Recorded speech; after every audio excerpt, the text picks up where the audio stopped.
Hello friends, welcome to my YouTube channel study temple. मैं हूं राजू गुप्ता और मैं आपके लिए Bihar SI BPSC railway set series 6 लाया हूं, जिसमें 50 जीके और उससे रिलेटेड कुछ सवाल जवाब दिए गए हैं। मुझे आशा है कि आपको ये वीडियो अच्छी लगेगी, तो इस वीडियो के अंत तक बने रहिएगा और वीडियो अच्छी लगे तो आप अपने दोस्तों और रिश्तेदारों में ज़रूर शेयर कीजिएगा। ठीक है दोस्तों, ये जीके जो हैं आपको किसी न किसी एग्ज़ाम्स में पूछे गए होंगे या हो सके तो आने वाले एग्ज़ाम में पूछे जा सकते हैं। ये सभी जीके बहुत महत्वपूर्ण जीके हैं। ठीक है, और आपको ये जीके कैसी लगी इसका जवाब आप कमेंट में लिख सकते हैं। ठीक है दोस्तों, लाइक शेयर सब्सक्राइब करना बिल्कुल ना भूलें। तो शुरू करते हैं आज का हमारा ये जो जीके है। इससे पहले वाले वीडियो में मैंने आपको एक सवाल पूछा था। सवाल था 1774 में स्थापित पहले मुख्य न्यायाधीश कौन थे। ठीक है, 1774 में स्थापित सुप्रीम कोर्ट के पहले मुख्य न्यायाधीश कौन थे, तो ये थे एलिजा इम्फे। ठीक है, एलिजा इम्फे। ठीक है दोस्तों, चलिए आज का सवाल क्या है वो देख लेते हैं। तो आज का हमारा ये सवाल है, किस संविधान संशोधन द्वारा दिल्ली को राष्ट्रीय राजधानी क्षेत्र का दर्जा दिया गया था। ठीक है, दिल्ली को राष्ट्रीय राजधानी का दर्जा जो है किस संविधान संशोधन द्वारा दिया गया था। तो हमारा ऑप्शन क्या है, पहला ऑप्शन है 67वां, दूसरा ऑप्शन है 69वां, तीसरा ऑप्शन है 56वां और चौथा ऑप्शन है 59वां। ठीक है, इसमें जो भी सही जवाब है आप उसे कमेंट में लिख दीजिएगा, इसका जवाब मैं अगले वीडियो में दे दूंगा। ठीक है, चलिए स्टार्ट करते हैं। हमारा पहला प्रश्न है, उत्पादन के 4 कारक कौन कौन हैं। तो उत्पादन, किसी भी प्रोडक्ट के उत्पादन के लिए हमें 4 चीज़ों की ज़रूरत है। पहला है पूंजी, उसके लिए पैसे होने चाहिए। ठीक है, और जहाँ पर उत्पादन करना उसके लिए भूमि भी चाहिए। ठीक है, उसके लिए उद्यमी, ठीक है, उद्यमी भी चाहिए, और खासकर तो बिना श्रमिक के कोई भी चीज़ को उत्पादित किया नहीं जा सकता। तो ये 4 मेन चीज़ें हैं, ये सवाल पूछी हुई है। ठीक है, क्या क्या क्या चाहिए, पूंजी, भूमि, उद्यमी, श्रमिक। ये चारों ऑप्शन अगर आपको दिख जाए तो आप ऑप्शन में तो रहता ही है 5वां ऑप्शन, इनमें से मतलब कि इनमें से कोई नहीं या तो सभी। ठीक है, वो ऑप्शन लगा सकते हैं, नहीं तो किसी एक को गायब कर देगा, उसको आप अलग कर सकते हैं, जो गलत होगा उसको अलग कर सकते हैं। चलिए हमारा अगला प्रश्न है, पीपीपी का पूर्ण रूप क्या है। ट्रिपल पी भी बोलते हैं। ठीक है, पीपीपी का पूर्ण रूप होता है क्या क्या, पब्लिक प्राइवेट पार्टनरशिप, ये जाना माना नाम है। ठीक है, पब्लिक प्राइवेट पार्टनरशिप। और क्या है, तो एक और है purchasing power parity. Purchasing power parity जो है ये किसी भी देश का किसी भी चीज़ को खरीदने की क्षमता को दर्शाता है। ठीक है, इसमें हमारा भारत देश जो है तीसरे स्थान पर आता है। ठीक है, और पहले में आता है आपका अमेरिका। किसी भी वर्ल्ड में किसी भी चीज़ को खरीदना हो, ठीक है, या किसी देश को ही देना हो या दान हो, इसमें सबसे ज़्यादा पावरफुल में हमारा क्या है, सबसे ज़्यादा में है अमेरिका, फिर चाइना, फिर आपका होता है हमारा तीसरे नंबर पर है भारत। चलिए पीपीपी। अगला हो, भारतीय अर्थव्यवस्था में वर्तमान में किस क्षेत्र की सर्वाधिक भूमिका है। ठीक है, भारतीय अर्थव्यवस्था में वर्तमान में किस क्षेत्र की, तो ये तृतीयक क्षेत्र या इसको सेवा क्षेत्र भी बोलते हैं। ठीक है, तृतीयक क्षेत्र की सबसे ज़्यादा योगदान है। जब शुरुआत में यानी कि 1950 के दशक में प्रथम सेक्टर का ज़्यादा योगदान था, अब क्या है, प्रथम सेक्टर का कम योगदान है, जिसमें तृतीय अब आगे निकल गया है, सेवा क्षेत्र। चलिए अगला क्या है, पुस्तक दास कैपिटल किस प्रकार की अर्थव्यवस्था को दर्शाती है। ठीक है, पुस्तक जो है ये कार्ल मार्क्स की लिखी हुई पुस्तक है दास कैपिटल। ये जो है आपको समाजवादी अर्थव्यवस्था को दर्शाती है। ठीक है, समाजवादी अर्थव्यवस्था। चलिए अगले प्रश्न की तरफ बढ़ते हैं। हमारा अगला प्रश्न है, सकल राष्ट्रीय उत्पाद में से जीएनपी में से यदि मूल ह्रास को हटा दिया जाए। ठीक है, मूल ह्रास यानी कि टूट फूट जो भी नुकसान वाला चीज़ होते हैं उसको यदि हटा दिया जाए तो क्या प्राप्त होगा। तो उसमें जब जीएनपी में मूल ह्रास को हटा दिया जाए तो एनएनपी यानी कि शुद्ध राष्ट्रीय उत्पाद क्या होगा, प्राप्त होगा। ठीक है, शुद्ध राष्ट्रीय उत्पाद। यदि जीडीपी में से कुछ घटा दिया, जीडीपी में से कुछ नहीं, मूल ह्रास को हटा दिया जाए तो एनडीपी बन जाएगा। ठीक है, एनडीपी ये नेट डोमेस्टिक प्रोडक्ट। ठीक है, एनएनपी में क्या होता है, नेट नेशनल प्रोडक्ट। जीएनपी में जी सिर्फ एन में बदल जाता है, यानी कि क्रॉस क्या हो जाता है, नेट में बदल जाता है, बाकी सब वही रह जाएगा। ये आपको ऑप्शन छाटने का सबसे बढ़िया रहेगा। ठीक है, जब भी मूल ह्रास हटाएंगे तो जी जो है एन में बदल जाएगा, यानी कि नेट में हो जाएगा। ठीक है, जी ग्रॉस एंड नेट, यानी कि ग्रॉस डोमेस्टिक प्रोडक्ट क्या बन जाएगा, मूल ह्रास हटाने पर नेट डोमेस्टिक प्रोडक्ट। चलिए आई होप आपको समझ आ गई होगी। चलिए बढ़ते हैं अगले प्रश्न। इसमें क्या है और भी कुछ है, जीएनपी जो है जीडीपी प्लस शुद्ध साधन आय, ठीक है, जीडीपी में यदि शुद्ध साधन आय को जोड़ दिया जाए तो जीएनपी बन जाएगी, यानी कि ग्रॉस नेशनल प्रोडक्ट बन जाती है। अब ये शुद्ध साधन आय है क्या, तो उसको भी मैंने लिख दिया। शुद्ध साधन आय जो है का तात्पर्य है कोई विदेशी कंपनी, ठीक है, या कोई विदेशी लोग भारत में जितना काम करती है, कमाती है, ठीक है, जितना कमाती है, और भारतीय लोग, भारतीय कंपनी या भारतीय लोग विदेश में जितने कमाते हैं उन्हीं का अंतर, यानी कि उनको घटा देना है, ठीक है, उनका अंतर जो है वो शुद्ध साधन आय कहलाता है, ठीक है। तो जीडीपी में यदि शुद्ध साधन आय जोड़ दिया जाता है तो ग्रॉस नेशनल प्रोडक्ट को क्या करती है, दर्शाती है। चलिए अगला प्रश्न है, संवेग में परिवर्तन के दर को क्या कहते हैं। ठीक है दोस्तों, संवेग में परिवर्तन के दर को कहते हैं बल, लेकिन यही अगर संवेग में सिर्फ परिवर्तन पूछ दे, संवेग में परिवर्तन को कहते हैं आवेग, ठीक है। आवेग का और दूसरा क्या बोलता है, परिभाषा भी है, उसको दूसरे रूप से बताया भी जा सकता है। जैसे कि कोई बल, कोई अधिक बल कम समय के लिए लगा दिया जाए तो उसे भी आवेग कहते हैं, ठीक है। अधिक बल जो है, कोई बल जो है बहुत ही कम समय के लिए लगाया जाता है तो उसे आवेग कहते हैं, ठीक है। बल इंटू समय, आवेग का फॉर्मूला क्या होता है, बल इंटू समय, ठीक है, force into time, force into time, ये आपका आवेग का है। और आवेग में कहा भी जा सकता है संवेग में परिवर्तन, वो आवेग कहलाता है। लेकिन संवेग में परिवर्तन का दर, जब भी दर बोल दे तो आप उसे समय से भागा लगा दीजिएगा, ठीक है। यानी कि संवेग में परिवर्तन को अगर समय से भागा लगा दिया जाए तो वो बल में परिवर्तित हो जाएगा। चलिए हमारा अगला प्रश्न है, किस प्रसिद्ध गणितज्ञ ने ब्रह्म सिद्धांत की रचना की, ब्रह्म, ठीक है, तो वो ब्रह्मगुप्त हैं, ठीक है। किसने की थी ब्रह्म सिद्धांत की रचना, ब्रह्मगुप्त। दोस्तों मुझे थोड़ा सा 50 क्वेश्चन ज़्यादा हैं तो उसे जल्दी जल्दी करने के चक्कर में थोड़ा सा फास्ट मैं बोल रहा हूँ, ठीक है। थोड़ा वीडियो लंबी हो जाएगी तो आपको भी अच्छी बोर होने लगे, इससे अच्छा है कि कम समय में मैं पूरे के पूरे क्या कर सकूँ, क्वेश्चन को कवर कर सकूँ, ठीक है दोस्तों। यदि आपको समझ ना आए तो आप कमेंट में लिख दीजिएगा, तो फिर मैं धीरे धीरे बोलता हूँगा, समझा करके डिटेल में अच्छे तरह से, लेकिन समय की वजह से मैं आपको ये थोड़ा सा तेज़ी में पढ़कर निकल जा रहा हूँ। चलिए अगला प्रश्न है, किस अभिलेख में विष्णु को मधुसूदन कहा गया है, ठीक है, किस अभिलेख में विष्णु को मधुसूदन कहा गया है, तो यह गंगधर अभिलेख, गंगधर अभिलेख में, ठीक है। हमारा अगला प्रश्न, धम्मेक स्तूप किस स्थान से संबंधित है।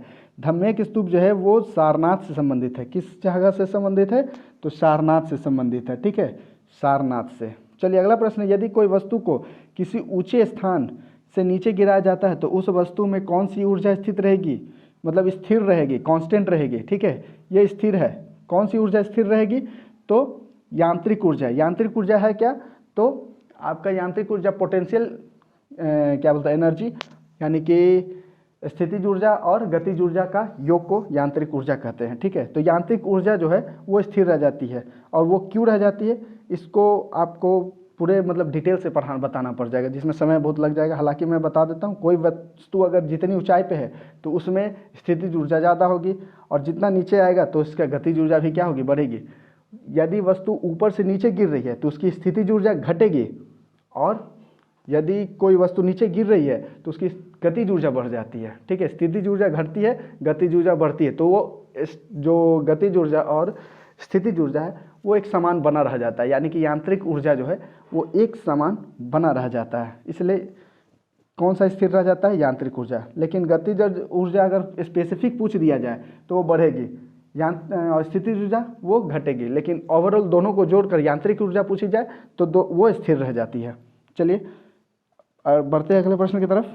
हमारा अगला प्रश्न है, यदि कोई पक्षी आसमान में उड़ रही हो तो उसमें कौन सी ऊर्जा मौजूद रहेगी, ठीक है। यदि कोई पक्षी उड़ रही है तो उसमें स्थितिज ऊर्जा भी रहेगी, और वो उड़ रही है तो गति में भी है, यानी कि दोनों रहेगी, तो यांत्रिक ऊर्जा रहेगी, ठीक है। गतिज ऊर्जा भी रहती है और स्थितिज ऊर्जा भी रहती है। चलिए अगला प्रश्न है, किसी वस्तु का जड़त्व, ठीक है, जड़त्व किसके समानुपाती होती है। तो किसी वस्तु का जड़त्व जो है वो किस पर निर्भर करेगी, तो वस्तु के द्रव्यमान पर निर्भर करती है। जो वस्तु जितना भारी रहेगा तो उसका जड़त्व भी क्या होगा, उतना ही ज़्यादा होगा, और जो वस्तु जितना हल्की रहेगी उसका जड़त्व उतना ही कम होता है। हमारा अगला प्रश्न है, यदि पृथ्वी अपने सामान्य गति से 17 गुना तेजी से घूमने लगे तो जी पर क्या प्रभाव पड़ेगा। तो जी जो है शून्य हो जाएगा। ठीक है, जितना बढ़ाएंगे उतना ही जी का मान क्या होगा, घटेगा। ठीक है, अगर बोल दे कि पृथ्वी तेजी से घूमने लगे तो जी का मान घट जाएगा, और अगर धीरे घूमने लगेगी सामान्य गति से तो जी का मान बढ़ जाएगा। ठीक है, तो जी का मान क्या हो जाएगा, शून्य। क्यों, जब 17 गुना तेजी से घूमने लगी अपने सामान्य गति से 17 गुना तेजी से घूमने लगी तो जी क्या हो जाएगा, जी का वैल्यू पृथ्वी पर शून्य हो जाएगा। ठीक है, लेकिन ध्रुवों पर जी का जो घूमने से पृथ्वी की गति का जो स्पीड पर जो है वो पृथ्वी के ध्रुवों पर कोई प्रभाव नहीं पड़ता है। ठीक है, यदि आपको ध्रुव पूछ दिया जाए तो गति बढ़े या गति घटे, उससे जी पर कोई प्रभाव नहीं पड़ेगी। चलिए हमारा अगला प्रश्न है, भारत के संघ राज्यों का प्रशासन कौन होता है। ठीक है, भारत में संघ राज्यों का प्रशासक कौन होता है, तो राष्ट्रपति होते हैं। ठीक है, भारत के जितने भी यूटी है उस पर राष्ट्रपति अपना क्या भेजता है, एक व्यक्ति भेजता है प्रशासक के रूप में। ठीक है, या गवर्नर जनरल के रूप में। चलिए हमारा अगला प्रश्न है, भाषाई आधार पर राज्यों का पुनर्गठन कब किया गया है। तो भाषाई आधार पर, भाषा के आधार पर पुनर्गठन कब किया गया था राज्यों का, 1956 में। हमारा अगला प्रश्न है, international covenant on civil and political rights, ठीक है, कि किस अनुच्छेद द्वारा बाल अधिकार को सुरक्षित रखा गया है। तो ये अनुच्छेद 24 के द्वारा। ठीक है दोस्तों, ये याद कर लीजिएगा, बहुत ही महत्वपूर्ण क्वेश्चन है। अनुच्छेद 24 के तहत क्या है, बाल अधिकार को सुरक्षित रखा गया है। चलिए हमारे अगला प्रश्न की तरफ बढ़ते हैं। हमारा अगला प्रश्न है, बंधुआ मजदूर उन्मूलन अधिनियम संसद ने कब पारित किया है। बंधुआ मजदूर उन्मूलन अधिनियम संसद ने 1976 को पारित किया था। अगला प्रश्न, किस समिति की सिफारिश पर भारतीय संविधान में मूल कर्तव्य को शामिल किया गया। ठीक है, तो भारतीय संविधान में मूल कर्तव्य शुरुआत से नहीं था, इसे बाद में जोड़ा गया था, स्वर्ण सिंह समिति के सिफारिश पर जोड़ा गया था। ठीक है, कुल अभी 11 क्या है, मूल कर्तव्य है। मूल कर्तव्य कितना है, कुल 11। इसको मानना ना मानना वो भारतीय जनता पर डिपेंड करता है, इसके लिए कोई सजा वजह नहीं होती है। ठीक है, चलिए हमारा अगला है, भारत के पूर्व राष्ट्रपति में कौन बिहार के राज्यपाल रह चुके हैं। तो भारत के पूर्व राष्ट्रपति, अभी के नहीं बोल रहे, रामनाथ कोविंद नहीं, ये पूर्व राष्ट्रपति की बात है, तो ये हो जाएगा डॉक्टर जाकिर हुसैन, ये बिहार के राज्यपाल भी रह चुके हैं। ठीक है, हमारा अगला प्रश्न है, भारतीय संविधान का कौन सा अनुच्छेद मंत्रिपरिषद की नियुक्ति तथा पदच्युति की विवेचना करती है। तो ये अनुच्छेद 75 जो है वो मंत्रिपरिषद की नियुक्ति और पदच्युति यानी कि इस्तीफा पर, ठीक है, कोई की विवेचना करती है, अनुच्छेद 75। अगला प्रश्न है, स्वतंत्र भारत की प्रथम औद्योगिक नीति की घोषणा कब की गई थी। प्रथम औद्योगिक नीति भारत में, स्वतंत्र भारत में कब की गई थी, तो 1948 में की गई थी। ठीक है, अगला प्रश्न है, मीरा सेठ समिति का संबंध किससे था। मीरा सेठ समिति के संबंध जो है वो किससे था, तो हथकरघा के विकास से, हथकरघा हैंडलूम के विकास से, हाथ द्वारा बनाया हुआ, ठीक है, हाथों से बनाया हुआ, जैसे कि टोकरी हो गया, जो भी हाथों से बनाया जाता है, मशीन का काम नहीं, हथकरघा के विकास से। चलिए अगला प्रश्न है, आर्थिक नियोजन का एक विषय है। आर्थिक नियोजन क्या है, एक विषय है, ये किससे संबंधित है, किस सूची से, तो समवर्ती सूची से ये क्या है, संबंधित है। चलिए अगले प्रश्न की तरफ बढ़ते हैं। अगला प्रश्न है, बुरी मुद्रा अच्छी मुद्रा के चलन बुरी मुद्रा जो है अच्छी मुद्रा को चलन से बाहर कर देती है, ये कथन किसने दिया था, तो ये ग्रेशम ने दिया था। ठीक है, ग्रेशम ने इस कथन को दिया था कि बुरी मुद्रा जो है अच्छी मुद्रा को चलन से बाहर कर देती है। चलिए हमारा अगला प्रश्न है, यूपीसी यानी कि यूनिवर्सल पोस्टल यूनियन वैश्विक डाक संघ का मुख्यालय कहाँ है। ठीक है, वैश्विक डाक संघ बर्न, स्विट्जरलैंड के बर्न में है। ठीक है, स्विट्जरलैंड के बर्न में। अंतर्राष्ट्रीय संस्थान का स्थापना दिवस या उसका जो मुख्यालय है वो पूछ लिया जाता है, ज़्यादातर एग्जाम में यही सब पूछे जाते हैं। ठीक है, 99% चांस है कि ये सब जरूर पूछे जाए, तो इसलिए जितने भी राष्ट्रीय अंतर्राष्ट्रीय संस्थान हैं उनके नाम याद कर लीजिएगा। चलिए हमारा अगला प्रश्न है, नील हरित शैवाल का उपयोग नत्रजन आपूर्ति हेतु किया जाता है, किसमें, तो ये धान की खेती के लिए किया जाता है। ठीक है, धान की खेती के लिए नील हरित शैवाल का, नत्रजन यानी कि नाइट्रोजन के आपूर्ति के लिए, नत्रजन मतलब नाइट्रोजन, याद रखिएगा। जंपिंग जिन के सिद्धांत का प्रतिपादन किसने किया था। जंपिंग जिन के सिद्धांत का प्रतिपादन मैकक्लिंटॉक ने किया था, बारबरा मैकक्लिंटॉक ने किया था। ठीक है, बारबरा मैकक्लिंटॉक। चलिए बढ़ते हैं अपने अगले प्रश्न की तरफ। हमारा अगला प्रश्न है, डीएनए में मौजूद शर्करा होती है, डीएनए में डीऑक्सीराइबोज जो है नामक शर्करा होती है, डीऑक्सीराइबोज नामक शर्करा। अगला प्रश्न है, एक बायोगैस संयंत्र में कौन सी प्रक्रिया होती है। तो बायोगैस संयंत्र में किण्वन प्रक्रिया होती है। किसी भी चीज़ को सड़ा करके बनाना है तो वो किण्वन से चल जाएगा, ठीक है। दूध को भी अगर फाड़ देते हैं तो दही बनाने के लिए सड़ा दिया ही जाता है एक तरह से, तो वो किण्वन प्रक्रिया हो गया। खाद भी बनाने के लिए किण्वन प्रक्रिया, यानी सड़ा देना है तो किण्वन प्रक्रिया। चलिए अगला है, किसका उपयोग विस्फोटक के उत्पादन में किया जाता है? तो विस्फोटक के रूप में ग्लिसरॉल का उपयोग किया जाता है, ग्लिसरॉल का। हमारा अगला प्रश्न है, नीला थोथा क्या है? तो नीला थोथा कॉपर सल्फेट को कहते हैं, ठीक है। कॉपर सल्फेट को नीला थोथा कहते हैं। अगला प्रश्न, किस गैस को स्ट्रेंजर गैस भी कहा जाता है? स्ट्रेंजर गैस के नाम से जाना जाता है तो जेनॉन, जेनॉन जो है ये स्ट्रेंजर गैस के नाम से जाना जाता है, ये प्रकृति में पाया नहीं जाता है। चलिए अगला प्रश्न है, कीट भक्षी पौधे जिस मिट्टी में उगते हैं उसमें किसकी कमी होती है? तो कीट भक्षी पौधे जिसमें उगते हैं उसमें नाइट्रोजन की कमी होती है। कीट भक्षी पौधों को में नाइट्रोजन की ऐसी भी कमी होती है, तो नाइट्रोजन को पूर्ति करने के लिए वो क्या करते हैं? कीड़ों को खा लेते हैं, ठीक है। कीड़ों को क्या करते हैं? खाते हैं, ताकि उसको नाइट्रोजन मिल सके, ठीक है। चलिए अगला प्रश्न है, चित्तौड़ का कीर्ति स्तंभ का निर्माण किसके शासन के काल में किया गया था? तो राणा कुंभा के शासनकाल में किया गया था, ठीक है दोस्तों। राणा कुंभा के शासनकाल में चित्तौड़ में कीर्ति स्तंभ की निर्माण की गई थी। किसको हिंदी खड़ी बोली के जनक कहते हैं? हिंदी खड़ी बोली का जनक जो है अमीर खुसरो को कहा जाता है, ठीक है। भारत में पोलो खेल का प्रचलन किसने किया था? तो ये तुर्कों ने किया था। भारत में पोलो खेल का प्रचलन तुर्कों द्वारा किया गया था। अगला प्रश्न है, भक्ति आंदोलन का प्रारंभ किसके द्वारा किया गया था? तो ये अलवार संतों द्वारा किया गया था, ठीक है। भक्ति आंदोलन अलवार संतों द्वारा शुरू किया गया था। अगला प्रश्न है, शेख निजामुद्दीन औलिया किसके शिष्य थे? शेख निजामुद्दीन औलिया जो है वो बाबा फरीद के शिष्य थे। ये सभी प्रश्न जितने भी हैं ये सभी आपको किसी भी एग्जाम में पूछ लिए जाएंगे। ये सभी आपको सदाबहार जीके भी इसको कह सकते हैं, ठीक है। हमेशा एग्जाम में आते रहते हैं, जाते रहते हैं, ठीक है। जाते नहीं रहते हैं, आते भी रहते हैं, आ भी सकते हैं, नहीं भी आ सकते हैं। चलिए बढ़ते अगले प्रश्न की तरफ। हमारा अगला प्रश्न है, शेख निजामुद्दीन औलिया किसके शिष्य थे? तो शेख निजामुद्दीन औलिया जो थे वो बाबा फरीद के शिष्य थे, ठीक है। बाबा फरीद के कौन थे शिष्य? शेख निजामुद्दीन औलिया। अकबर ने दीन इलाही किस वर्ष प्रारंभ किया था? अकबर ने दीन इलाही जो है वो 1582 में प्रारंभ किया था, ठीक है। मुगल काल से एग्जाम में एक सवाल ना है ऐसा हो नहीं सकता है, ठीक है। तो मुगल काल के जितने भी शासक हैं उनके बारे में जान लीजिएगा, पढ़ लीजिएगा, उत्तर मुगल कालीन शासक, उनके साहित्य सभी टोटल। चलिए अगला प्रश्न है, जजिया कर किसके शासनकाल में पुनः लगाया गया था? जजिया कर जो है वो औरंगजेब के शासनकाल में पुनः लगाया गया था, ठीक है। औरंगजेब के शासनकाल में क्या हुआ था? जजिया कर को पुनः लगा दिया गया था। अगला क्या है, अनवारे सुहाइली, अनवारे सुहाइली नामक ग्रंथ, ठीक है। अनवारे सुहाइली नामक ग्रंथ जो है वो किसका अनुवाद है? तो ये पंचतंत्र का अनुवाद है, ठीक है। अगला है, ये मुगल शासन, ये भी मुगल काल में ही इसका अनुवाद किया गया था।